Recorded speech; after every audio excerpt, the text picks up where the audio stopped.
Thank you, Professor Luisa Melilla, for the word. Let me present myself.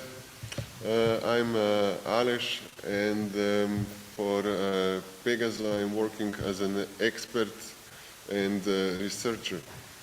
And today I will present you the organizational aspects of the operation of international relations and project office.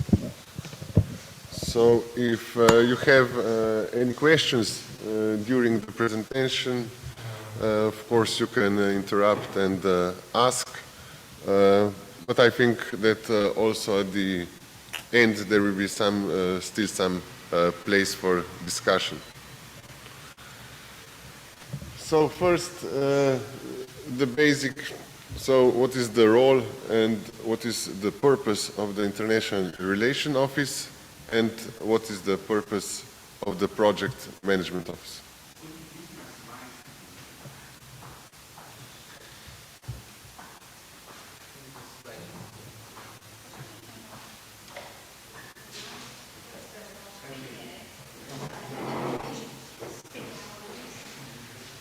It's okay now?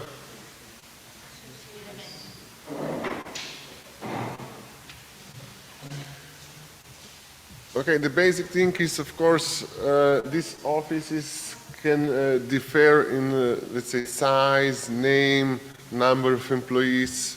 It depends also about your organization, how many projects you have, at what level of internalization you are. So the first thing is that the Project Management Office provides administrative support for, let's say, the tenders, so the applications that you are running at the moment. The International Relations Office is primarily dedicated to the organization and the management of students and staff mobilities, and of course of the coordination of the educational projects.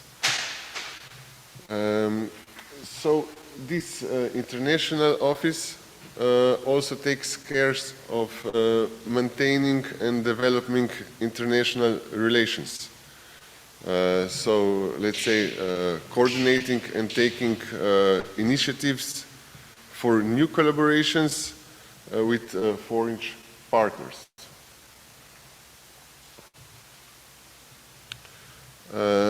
What are the strategies for establishment the International Relationship Office and Project Management Office?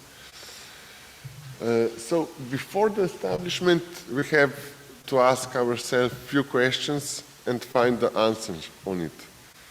The first is, are we going to establish one or two independent, so if we are going to establish two independent offices, or are we going to establish, let's say, in just one department, and inside this department there will be two units. Let's say one unit for International Relationship Office and the other one for Project Management Office. The next thing is what are the short-term and the long-term roles of these offices. So what are going to perform these offices. Of course, we have also to determine where these offices will be located. The next question is what functions will this office perform? And the last one, what kind of people do we need? So who are going to work there, and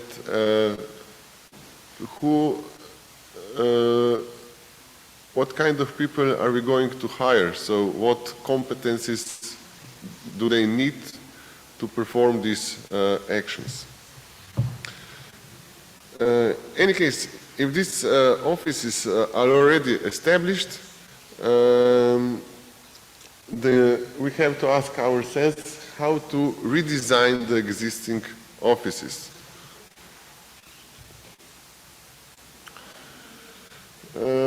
Here just listed the tasks of the International Relationship Office and the Project Management Office at universities.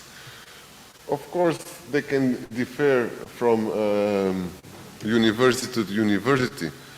And as you will see, some tasks are similar because, let's say, International Relationship Office and Project Management Office goes in hand, so are very connected. Let me start first with the Project Management Office. And of course, one of the role is preparing the project and other proposals. So to see what calls are actual now and to which call our organization is going to, let's say, apply. So prepare the project and later submit it. This is the preparation. We have also the projects that are already running. In this case, the Project Management Office, of course, will take and will have the role of monitoring these projects. Then we have also for monitoring, I was thinking, so the management of the project, what are the, how is the work progressing, if we are in line with the time and with our expenditures. So these are the things that we usually are doing in project management offices. About the task of International Relationship Office, I think Nada will talk also tomorrow more about this. But anyway, I listed here the most common task. And as you can see, the first one is to maintaining the contact, no, with the already existing faculty partners.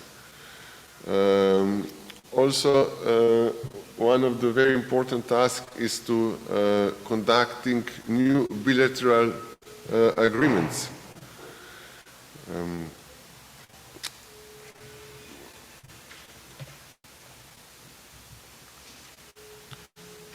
About, as I said before, no, because the International Relationship Office and Project Management Office goes in hand with each other, also the staff and the competencies that the staff has to have to work in this in these offices are very similar. So I will now present for both, and then just there is a slight difference where the emphasis should be, let's say, for the staff from Project Management Office or from the International Relationship Office. Anyway, if you are working in these offices, a good knowledge of English language is a must. Then you have organizational and leadership skills. Because we are dealing with the, let's say, people, so you have to know how to direct them, how to motivate them. This is very important part. In both offices, okay, this is just a must anyway, this informational literacy. So the use of Word, Excel, PowerPoint, data analysis. But about data analysis, just let's say, just the basic one, it has to be present in all of these staff competencies. The last one is listed the readiness for lifelong learning, so that we are prepared to take new courses and let's say some extra, we are prepared to do some trainings, no, to get better and better. The difference that is, it is just in one statement. So if you're working in project management office, you have to have a good knowledge of project management. In the other office, so in the international relationship office, you have to have the knowledge of management in education. And also, let's say, event management and, of course, international relationships.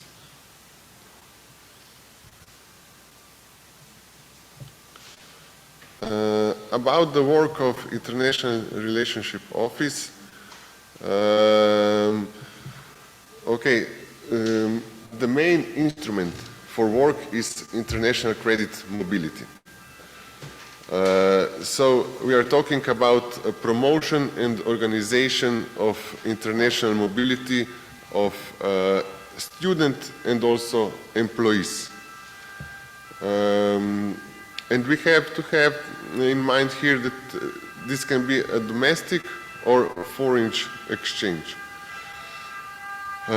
Anyway, Nada will talk tomorrow about this presentation in more detail, so I will leave this for tomorrow.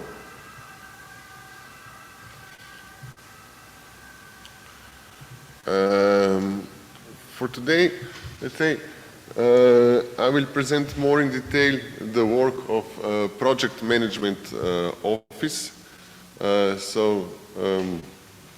We have here, let's say, 4 pillars that will be presented. And the first one is the founding and tender portal. So this is the entry point for all experts and also for all universities that would like to apply and to start a project.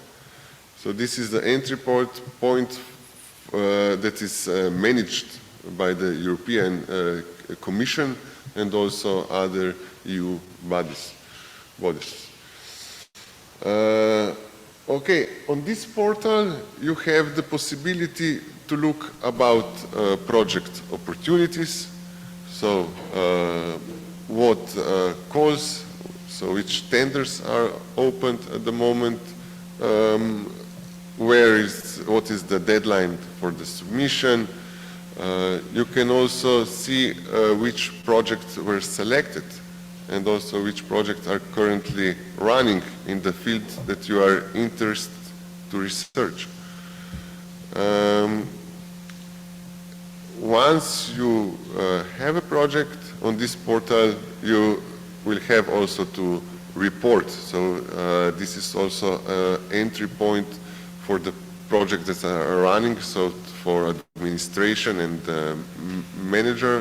management aspect, you will have to, let's say, provide all the intermediate reports, all the deliverables, and also the final report in this portal. The next pillar is how to establish a project cooperation.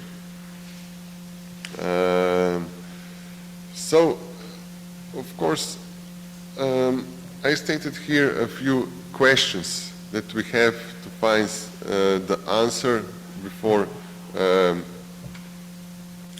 establish with who are we going to cooperate.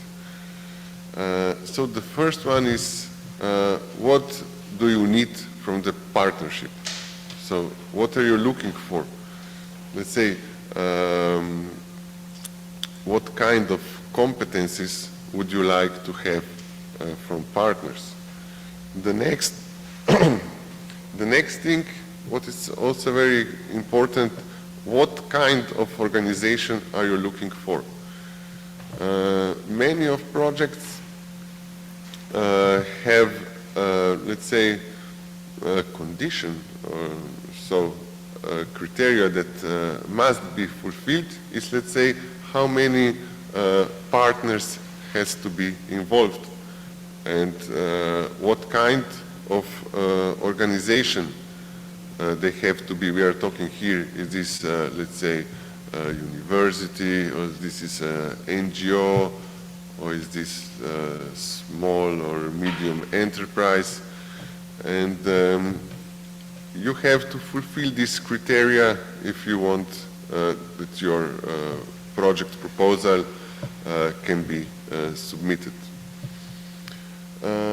Another question is the location of the partners. So should they be from the EU? Should be they from the Mediterranean area? Can be they outside the Europe? Must they be outside the Europe?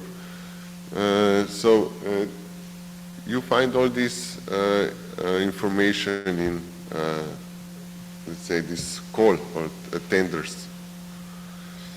And the last thing is, of course, how you're going to communicate with the partners. Let's say during this COVID, so the last 2 years, now 2.5, this communication was very, very improved. So we have all the meetings in this period via, let's say, this online conferences like Zoom or MS Teams or Google. So I think a lot of partners and also staff are getting used of this, and they know how to use these tools very well. And we have also these hybrid conferences. Also now we are here face to face, and we also opened Zoom, so some participants that cannot join us can also attend via Zoom.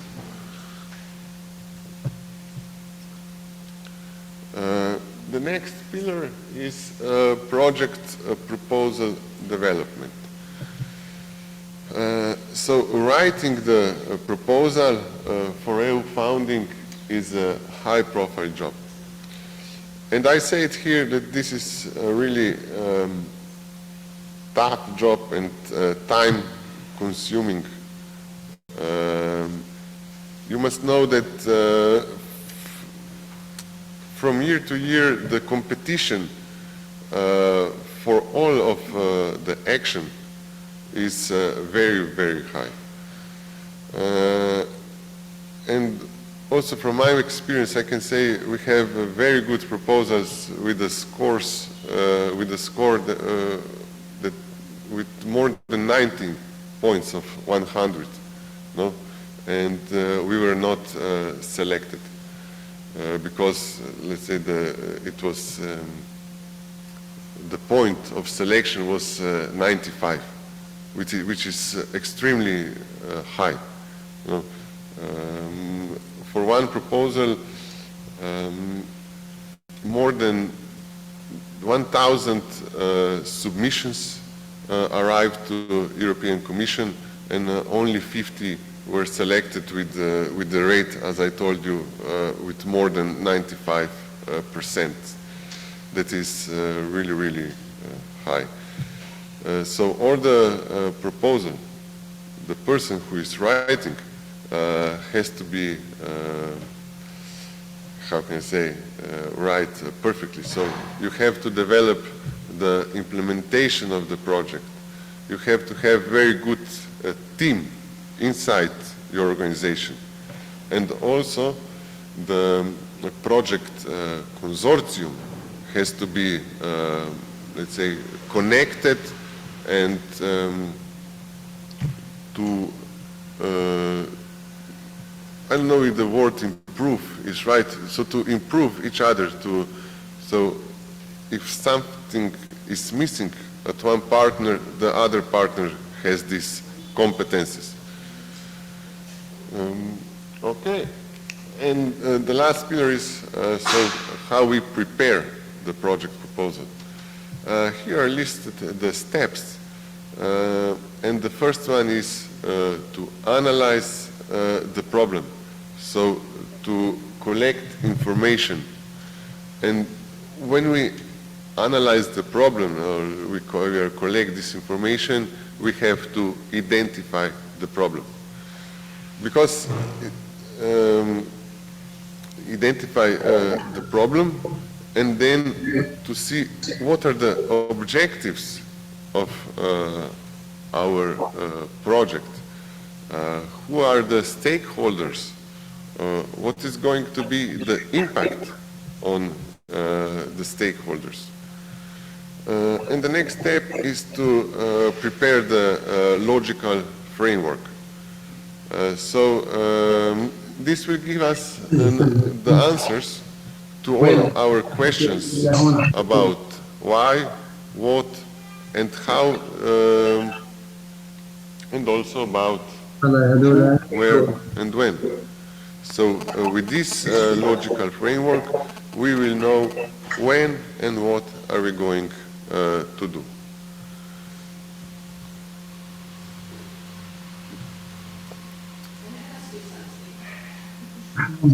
تمام.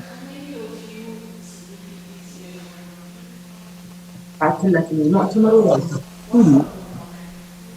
المؤتمر الأول بعثت لك مؤتمر مسبق آخر واحدة.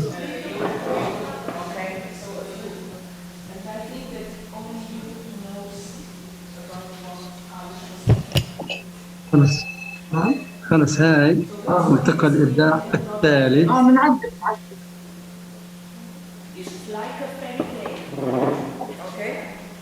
إيش تجليات الإبداع الذي ينظمه مركز الإبداع والحاضنات في الجامعة، وذلك في الصالة الرياضية في تمام الساعة 10 صباح يوم ثلاثاء 24/5/2011. هاي المعدل عليهم. خلص عملية. ولا كمل الاتفاقية. كمل أول شيء الاتفاقية بس هذا خلاص. اسمعي اعمليها، خلينا نخص من إشي واعمليها على بطاقة بيج.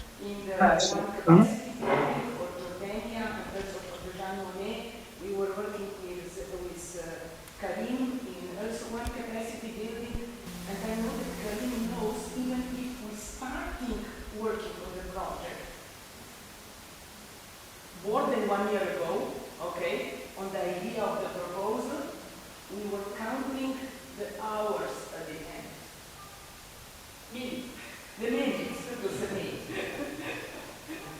and 4 people were working class 3 days, like Ramadan days and nights. Yeah, okay? So it's really, you have to start working on the project. Start with a small project, just start as a coordinator, and also here, if you are active in the project, in this project, you learn a lot, because you see how many things are behind in terms of coordination, following the aims, financial issue, and so on. And in some of the countries, it's easier to establish something, so I spoke with just with the Dorsa before about all the problems of their regulations in Tunisia for the, let's say, for the traveling, the reimbursement, the cost, and so on. But still, you have to continue this way if you would like to have the international relations well established.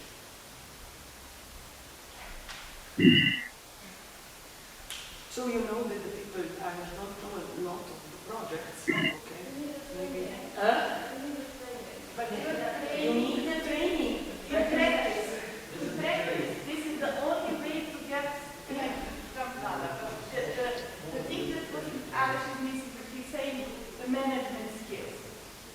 imagine a situation 2 days before the submission of the capacity building.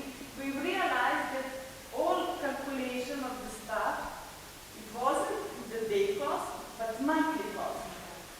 So we need to do, for the full proposal, in 1 day, we need to do a recalculation of the budget and completely turn off the proposal, the budget itself. With Omar, we are writing, I don't know, it's 2 a.m. in the morning. And the thing that you are missing in this moment is just to know to handle the stress. Stress and to know this management skills, not to get annoyed, not to get crazy, but just to call the other and say, am I crazy and I don't understand this? And yeah, you have to have the team, you know.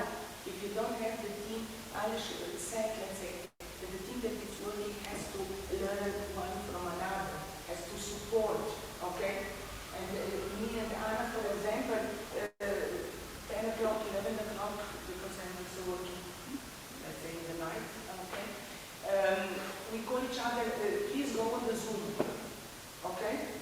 And Zoom now is an excellent tool, okay? And this recalculation of all this budget, we did like this, Anna opened the Zoom and I said, no, we changed the dates, we were looking and so on, no? But we start with the small projects. We just spoke yesterday with Omar, for example, you know, the Jean Monnet is a small project. It's a simple submission, but it's the project that Aleš spoke about that. Very, very competitive, okay? I shared my old proposals, the Aleš proposal with Omar. It was a little bit slightly the submission, but he has something tangible to take in the hand to look. And because he knows something about the project management, it was easier to fill in all the things. And you can learn from the other projects. In the portal, you have a lot of data about the project, about the topics, about the consortium. But we still have the time. Because let's say, I would say the success of this project, the Make2Yard project, is that in more or less all universities, you try to submit one project. And if we submitted this year with Jordan and with Morocco one, this is already, I said, okay, we did something good. And there are projects that we can work together for the next February. We are still, let's say, in the project period, okay, because it's on account of the extension of the project. More or less the majority of the tasks of these projects will be somehow over, okay, and we can really dedicate some time to develop the project. And I'm sure that the partners who are skilled in the project, okay, can support this. So let's see among us if we are motivated to do a project together and put in the teams the people who are more skilled and then there are less skilled.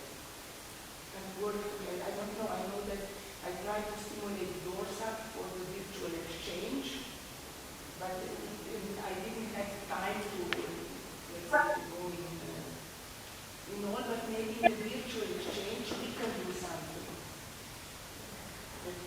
yeah, one thing that I'm repeating all the time. First, I'm sure that not all of you didn't read the Make2Yard complete report.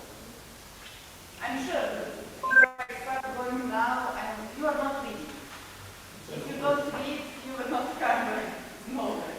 الو You need to هلا أهلين the تفضل. proposal, for example, of this project, and this is the practice, this is one thing that you have, this is like the test. And then read the call. منين أجيب لك إياهم هلا؟ Of the call is the proposal. This is like in the first grade in the elementary school, when teacher asks you, what's your name? my name is, not just Anna, but this طيب is ممتاز. for me. ماشي. Rodriguez, يلا هلا بشد حالك. عليك. Yeah, and we need to say involved also in this project, no? Because we try really to keep it step by step. Let's say also my introduction today is that I was repeating something from the description, and who are with me all the time, I repeated this. You're just repeating.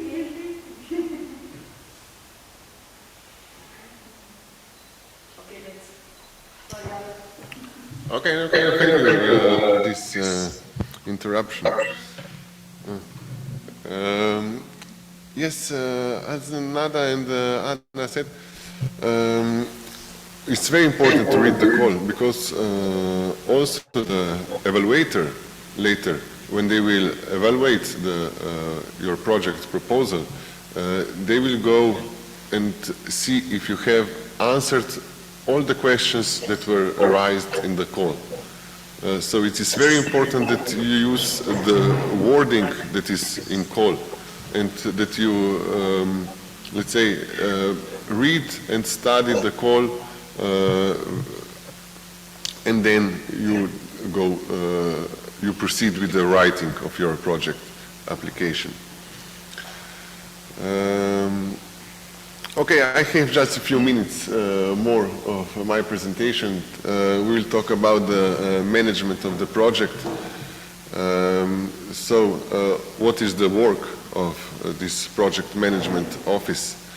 So the first one is the administrative and financial management of the international project. It is important that in this office is a well-organized project team and that we establish an effective monitoring of project progress. We are talking here the monitoring of project progress, so if we are achieving all the tasks and all the deliverables and the outputs or results, and if we are still in the time, and what is about our expenditure, so the finance. The next thing, here just a few words. So the first one is grant. So this is the payment from the Commission to beneficiary for the implementation of the action. Then we also have this Prague. These are the guidelines, so how to spend the EU funds, what needs to be accountable, and what are the supporting documents that you have to have that all the costs will be eligible. And the last thing is the visibility of EU funding. Always when you get funding from the EU, on all documents, so all the deliverables, on all outputs, the logo of EU Commission and the statement that it was co-financed by EU must be visible. And the last thing is communication and dissemination of the project. What is the difference? Let's say communication is in the lifetime of the project, and we are talking about newsletters, leaflet, posters, also the project website, all press release, newspaper, it can be local TV, radio, and on the other side we have the dissemination. And the dissemination is meant that our results are, and products are visible to others. And How can we achieve this? Of course, with the scientific publications. So writing articles in renewed journals, also attending scientific conferences, also some events, seminars, workshops. Okay, social media is also written here because from day to day I can say that the impact of social media is increasing, and we can reach, let's say, our target groups easier, and it's not so, let's say, time consuming and so expensive, so it's available to all of us. I have just 2 slides, and here is the presentation of EU programs on education and the opportunities of Mediterranean partners countries. So the first one to mention is European Neighborhood Policy. We had MP 2007-2013. It was followed by ENE 2013-2020, and now the actual one is NDIC, and this is for the period until 2027. There is also PRIMA. What is the difference here is that PRIMA supports, let's say, the sustainable management of water and food in the Mediterranean area. Of course, there is also Horizon. So we had P6 and FP7 that covered a period from 2002 to 2013. Now is Horizon 2020 that is ending. That was ended in 2020, but the project from this, let's say, initiative are still running. And the current research program is Horizon Europe, that is covering years 2021 to 27. Okay, here are the, let's say, the Erasmus Plus actions. So we have the key action 1. We are talking about the mobilities of individuals, so students and staff. Then is key action 2. This is cooperation among organizations. We have cooperation partnership, capacity building, and of course Erasmus Mundus. Then is also Jean Monnet. This is here are the courses that have very high level of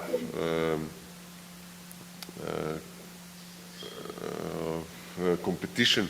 So your project proposal here has to be written, let's say, 100%. So it's very tough. We have also Erasmus Plus and YAT. So these are mobility projects for young people and young workers.